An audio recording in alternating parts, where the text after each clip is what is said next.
मैं आज देश के सामने एक चिंता, एक चुनौती के संबंध में आगाह करना चाहता हूं। सोची समझी साजिश के तहत देश की डेमोग्राफी को बदला जा रहा है, एक नए संकट के बीज बोए जा रहे हैं। এসআইআর ফর্ম যেদিন থেকেই বাধ্যতামূলক হলো সেদিন থেকেই যেন বাতাসে এক অদ্ভুত চাপা টান। যারা ফর্ম পূরণ করতে পারল না তাদের নাম ধীরে ধীরে তালিকার অন্ধকারে মিলিয়ে যেতে লাগলো। মনে হচ্ছিল যেন এক অদৃশ্য কলম চুপি চুপি ভোটার তালিকা থেকে নামগুলো কেটে দিচ্ছে। এরপর তারা আর ভারতের অংশই নয়। হঠাৎ এক সকালে অনেকেই টের পেল তাদের নাম আর ভোটার লিস্টে নেই, সে আর এই ভারতের অংশই নয়। যেন রাষ্ট্র বলছে, তুমি কথা বলোনি, তুমি নথি দাওনি, তবে তুমি আর এই ব্যবস্থার অংশ নও। সীমান্তবর্তী গ্রামগুলোতে ফিসফিস শুরু হলো, যারা ফর্ম ফিল আপ করেনি এবার কিন্তু চুপচাপ থাকতে হবে, পরিচয় প্রমাণ করতে হবে, না হলে সব সুবিধা বন্ধ হয়ে যেতে পারে। এটা বুঝতে পারছে সেই মানুষগুলো যারা এর সঙ্গে পুরোপুরি মিলে যায়। স্বাধীন দেশের নাগরিক হয়েও কেউ কেউ অনুভব করলো এক অদ্ভুত হিমশীতল শীতলতা, একটা অনিশ্চয়তা, একটা অদৃশ্য চাপ, একটা নামহীন ভয়। যদিও বাস্তবে ভারত সরকার সরাসরি কোনো কঠোর ঘোষণা করেনি, কিন্তু শুধু রেজাল্টের দেরি। সাধারণ মানুষের মনে যেন একটা নাটকীয় চাপ প্রশ্ন ঘুরে ফিরে আসছে। নাম কেটে গেলে কি হবে? তিনি কি আবার নিজেকে প্রমাণ করতে পারবেন? ফর্ম না করাদের দিকে প্রশাসনের চোখ যেন আরও সতর্ক এবং আরও তীক্ষ্ণ। আর মানুষের মনে সেই অদৃশ্য উদ্বেগ, আমি কি ভুলে গেছি একটি কাগজ, নাকি হারিয়ে ফেলবো আমার অধিকার? উত্তেজনা টান টান। ভারত সরকার এই এসআইআর ফর্ম নিয়ে এতটা কড়াকড়ি করছেন, অনেকের মনেই প্রশ্ন, এত দরকার কি?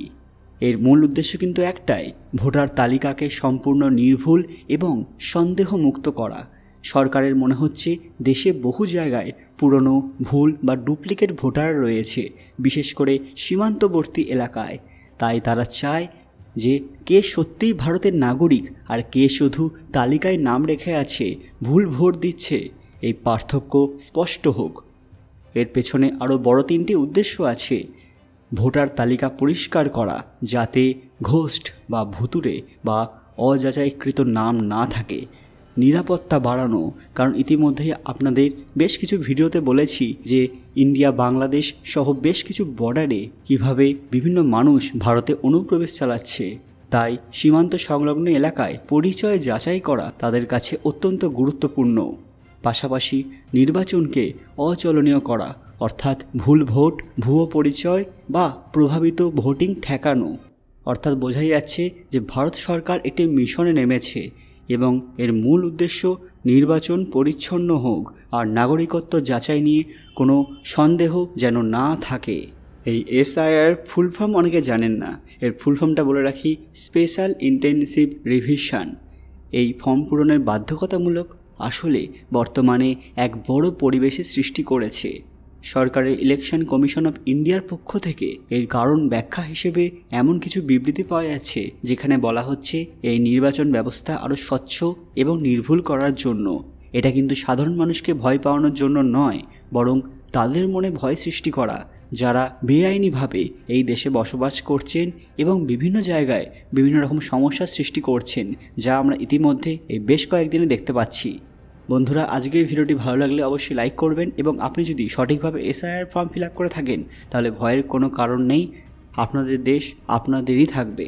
আজকের ভিডিওটি লাইক করবেন এবং শেয়ার করে দেবেন সেই সব বন্ধুদের সঙ্গে যারা ভয় পাচ্ছেন। অহেতুক ভয় পাওয়ার কোনো কারণ নেই, ভয় তো তাদের পাওয়া উচিত যারা অনুপ্রবেশ চালিয়েছে। আরও এরকম দরকারি আপডেট পেতে আমাদের চ্যানেলটি সাবস্ক্রাইব করে নেবেন।